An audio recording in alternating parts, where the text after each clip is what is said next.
Tigers. It is smacked on the ground, foul to the left side by Pete Alonso. Pete Alonso's 0 for 1 today with the ground out.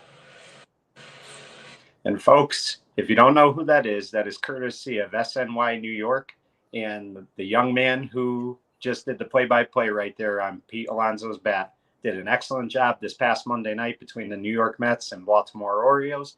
He's a 9-year-old phenomenon. I think someday if he chooses to be a play-by-play announcer, he's going to do wonderful things. But it is my honor to introduce to you Mr. Kingston Nahm Korn. And Kingston, I want to thank you for coming on today, buddy. It's a real honor for me. Thanks.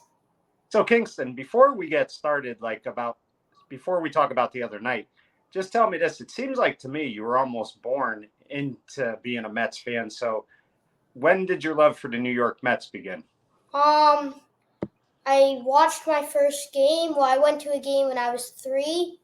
I sat in the city suite, and I didn't really know what was happening. But then when I was 4, I kind of got more into baseball. And then when I was 5, I was really into it by then.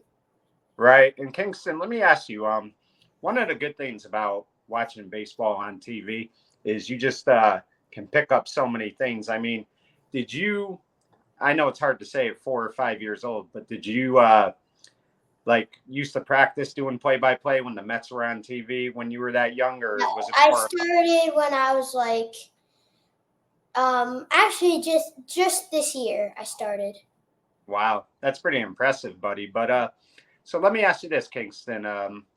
Do you recall your first Mets game that you went with your dad or your parents in general? Which game was that?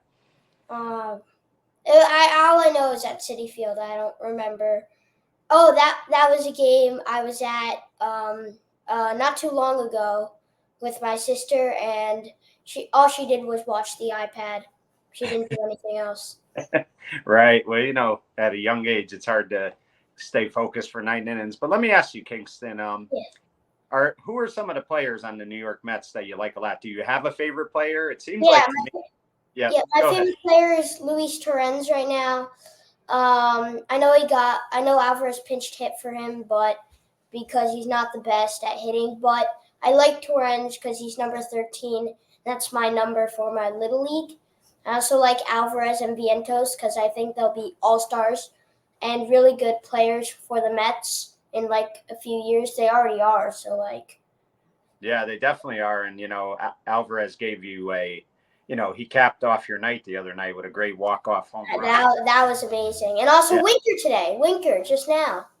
Right. And I mean, that had to be something really fun that you got to watch. Yeah. Very fun. Right. I also like Iglesias because of the oh my god. Yeah. Yeah. And now let me ask you this, Kingston.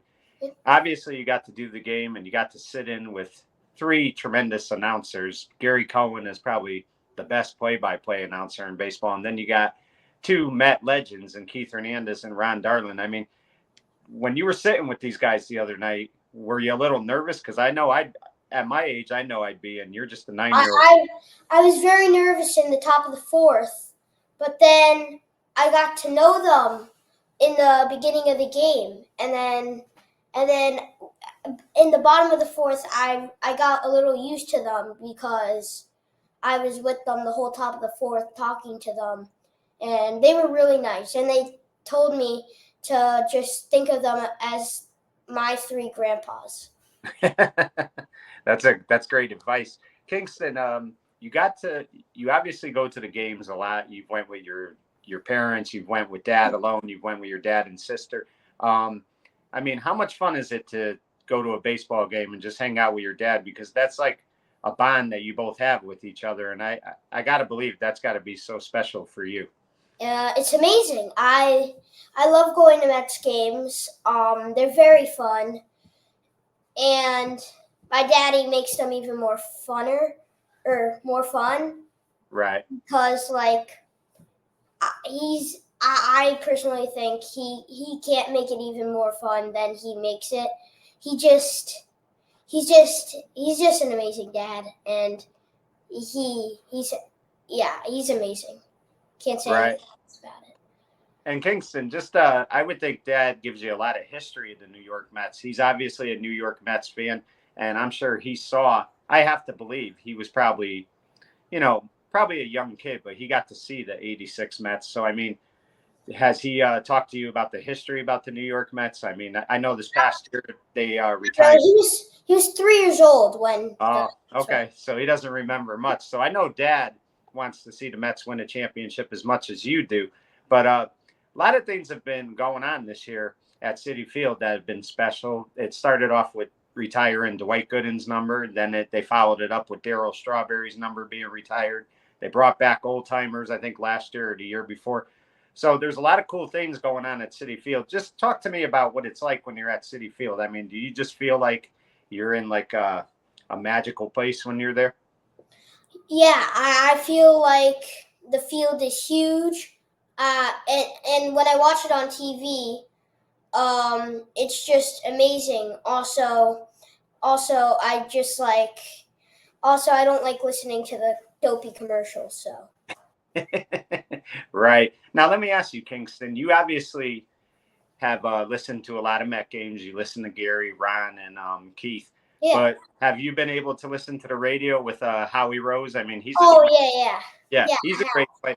Yeah. Yeah. So let me ask you, Kingston. While we'll get to your play-by-play debut the other night, but the radio is really tough sometimes because TV, you could kind of just call the game and people are watching on the TV. They could see what's going on. But on the radio, you really have to describe what's going on. Have you ever practiced trying to do like the Mets on a radio side of things or not yet? Not really, but Right. but the cool thing is I met Howie Rose, so Oh, that, nice. that was really cool. Right. And I know he's got the signature call that he does after each win, put it Yeah. in the books. So Kingston, funny thing is too, when the season started, a lot of people thought the Mets they were going to finish, maybe fourth or fifth place. They weren't going to compete for the playoffs. They've really caught on lately.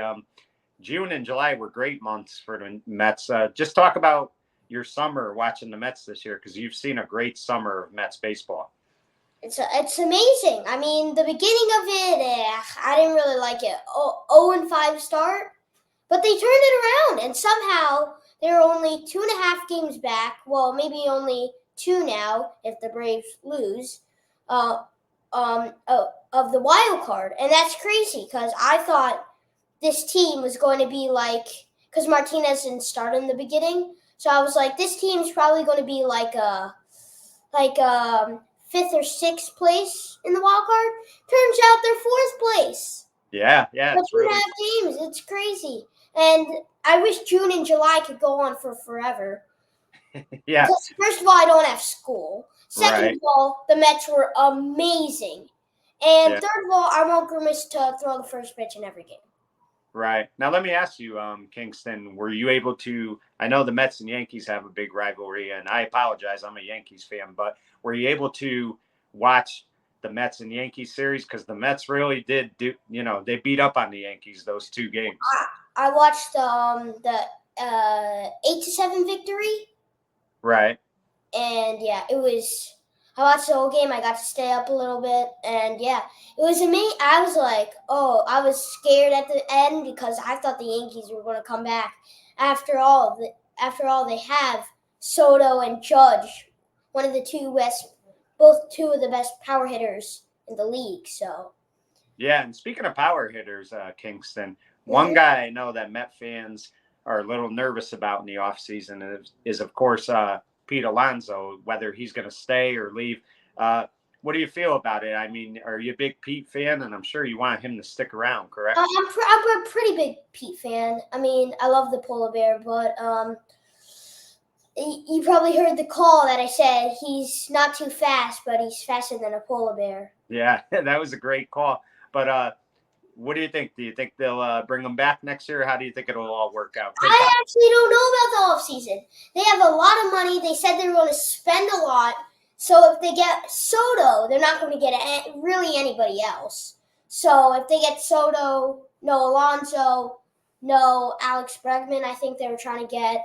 But And now this is a tough question for you, Kingston, and you don't have to answer if you're not comfortable. But if you have your choice, Soto or Alonso, who do you want them to take? Alonso, because He's a homegrown. Yep. well, I mean, if Soto wasn't as much money, Soto. But since Soto's a lot of money and they can't get any other goodish players than Soto, their team's not going to be amazing. And they're not going to be the amazing Mets. They're going to be like 5th place in the wild card, I'm guessing. So I'd rather keep Pete Alonso because he's not as much money. They can keep him for like 6-7 years. He's getting cheaper because he's having a horrible season, worst season of his life. But I think the price is going to go down. The Mets are going to try to get him later in the off season just to see if he doesn't get picked and have him for less money.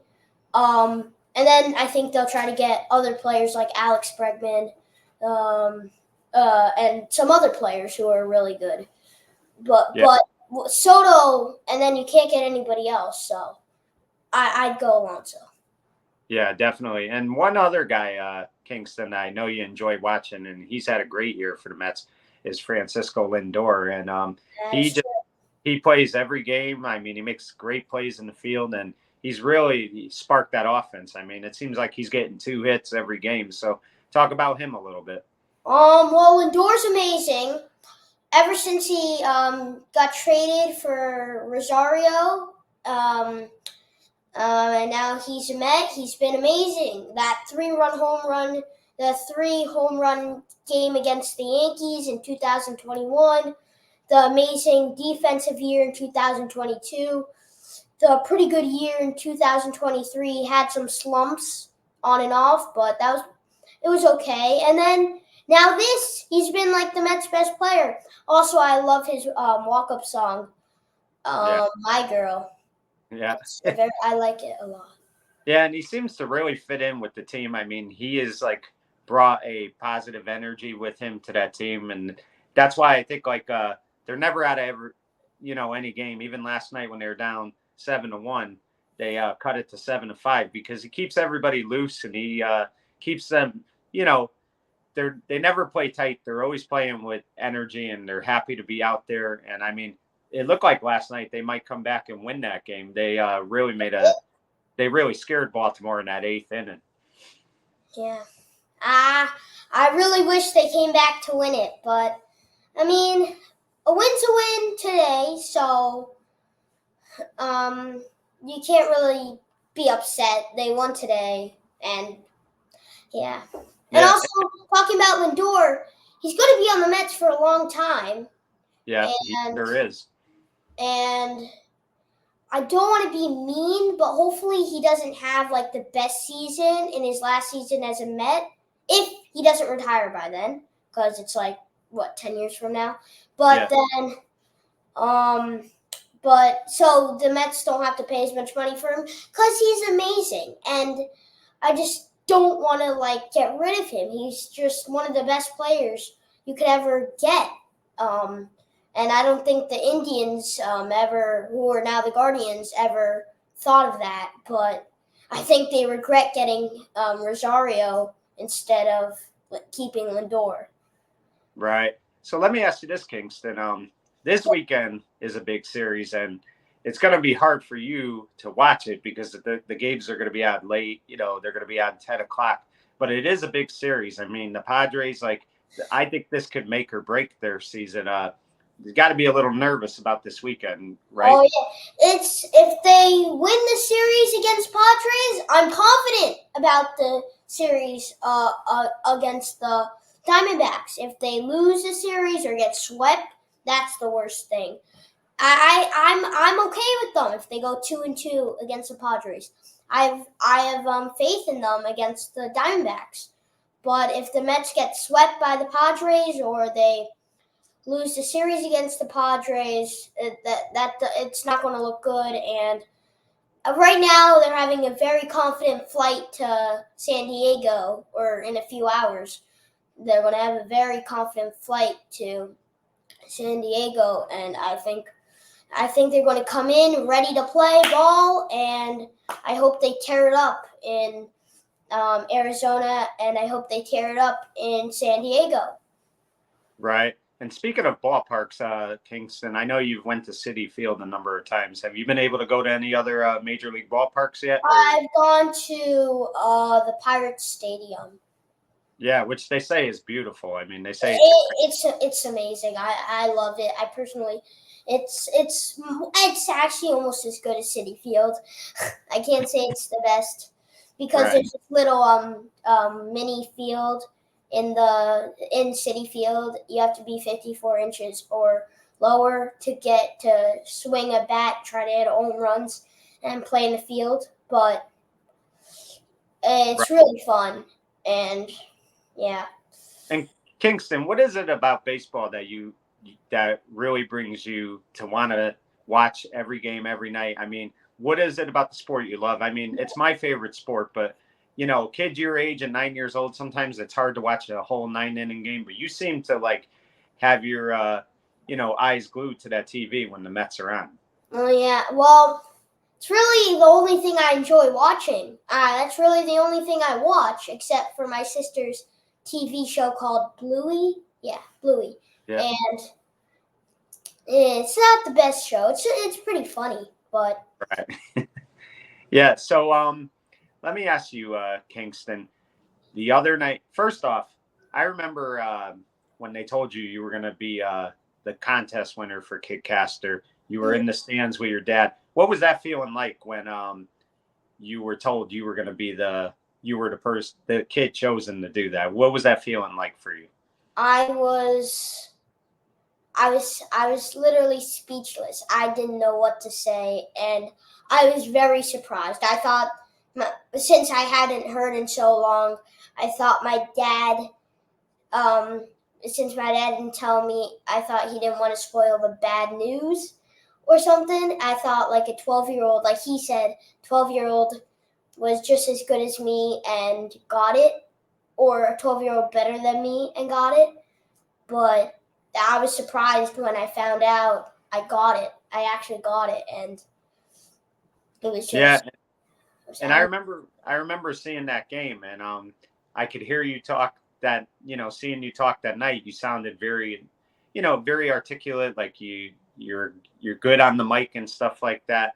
And it's so funny, Kingston, because for me the other night the Yankees weren't playing, so I turned on the Mets game because I love watching baseball, and thank God I did, or else I wouldn't have got to see your performance the other night. But I got to tell you, buddy, you were phenomenal. I mean, what a job you did the other night. So take me through that day, Kingston, or even the night before. Did that Sunday night feel like Christmas Eve for you in a lot of ways? Yes, and since I found out, I was dying to dying to go to the booth and say hi to Keith and Ron and Gary. And now I wish I have waited longer and then gone, because I just want to see them over and over again. They're very nice people. And right now, let me ask you: when you woke up that Monday morning, I mean, did you find yourself walking back and forth from the living room to your bedroom to the kitchen because you were just so anxious all day? I mean, were you nervous? Oh, you don't seem like a nervous person, but I would be a little nervous. I'm going to announce in front of, 50, even more than that, millions of fans who are watching on TV. I mean, that would be a little nerve-wracking for me. Were you nervous, buddy? Nah, a little bit, but I also sung twice in 17 times in front of 4,000 people, because I sing in the Metropolitan Opera. Yes, yeah. Of course, and I love it there. And that kind of gave away a little bit of my nerves, but of course I was waiting and waiting and waiting. I was like, when can we go to the game? When can we go to the game? And we finally were there, and it felt like 17 hours until I got to meet them, and it felt like 100 hours until I got to go to the booth. And did you? Sorry to cut you off, buddy. Did you get to meet any of the players in the locker room that night? I mean, because it sounds like to me you got to walk around the stadium that day, take everything in. Did you get to meet some of the players? No, I No. mean, like, I'm fine with that. I met one of the best first basemen ever. So Yeah. I'd rather meet Keith Hernandez than, let's just say, Starling Marte. Although it would be very nice to see Starling Marte or somebody else there. I mean, like, Right. I already met Luis Guillorme. I mean, I'm not like friends with him, but I saw him. I was very sad to see him go. He's my favorite player. And then I also saw Brooks Raley and got Right. his autograph. And now, Kingston, did you? I mean, before you got in the booth, I mean, did you and your family sit in the press box the entire night to watch the game? I mean, that had to be cool to like take a game in through the press box and kind of see how things work when it comes to that. No, they were sitting outside the press box room. Although they could have just sat, like, there's a big curtain thing. They could have just sat behind that, but I guess they didn't want them to, just in case the curtain had like a malfunction thing or something. But I think it was just a pullover curtain. Right. And Kingston, you like I said, you seem to do this without any problems. You did it so effortlessly. I think you mentioned on the broadcast that you turn down the sound a lot at home and you do the play-by-play. So you had practiced, maybe not practiced necessarily for this inning, but you've practiced over the last year or so doing play-by-play when the Mets are batting, correct? Yes. Yeah. Well, not just the Mets at bat. Also, like Whoever they're all, playing. all the innings I can, I try to soak it all up. And then also, I look at my parents' phones and see the lineups and write them down. And I'd never let them throw them away. It's just those lineups are just too precious for them to throw away. I just love them. And then when I need to look at them, if they play them again, I can just see they're right there. I don't have to make a new copy.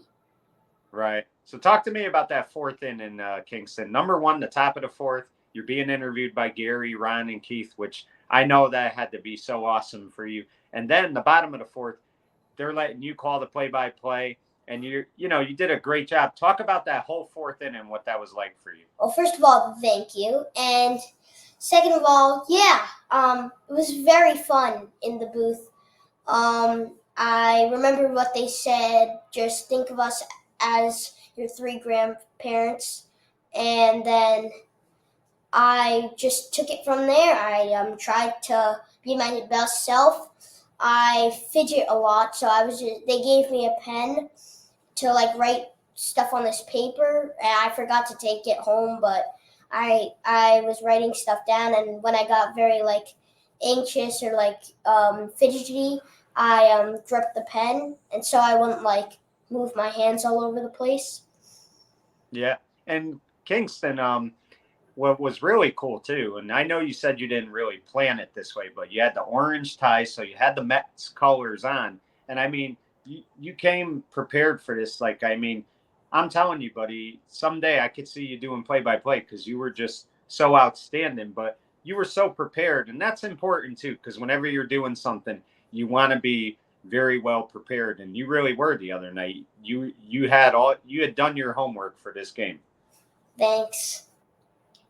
Yeah. So Kingston, a lot of times when somebody calls an inning of a game, what happens is it's a very like boring inning, not a lot goes on. But you got to call a very good fourth inning. I mean, Pete got a double.